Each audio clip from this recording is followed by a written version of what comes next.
মানুষের পতনের জন্য দুইটি কারণ।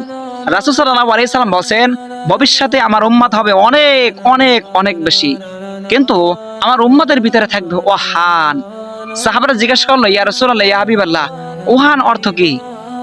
রাসূল সাল্লাল্লাহু আলাইহি সাল্লাম বললেন, ওহান অর্থ দুইটা অর্থ বলেছেন। এক নম্বর অর্থ হলো যে দুনিয়ার মহব্বত। আমরা দুনিয়ার মহব্বতে টাকা পয়সা বাড়ি গাড়ি দুনিয়ার সম্পদের মায়া মহব্বত আমাদের ভিতরে প্রবেশ করবে, এবং দুনিয়ার পদ পদবি, ঠিক আছে, দুনিয়ার মানে মহব্বত, দুনিয়ার ভালোবাসা আমাদের থাকবে। দুই নাম্বার বলছেন যে মৃত্যু, মানুষ মৃত্যুকে অনেক ভয় করবে, মৃত্যুকে ভয় করে সত্য কথা বলবে না, সত্য পথে চলবে না, মৃত্যুকে খুব ভয় করবে। অথচ মুমিন তো কখনো মৃত্যুকে ভয় করে না।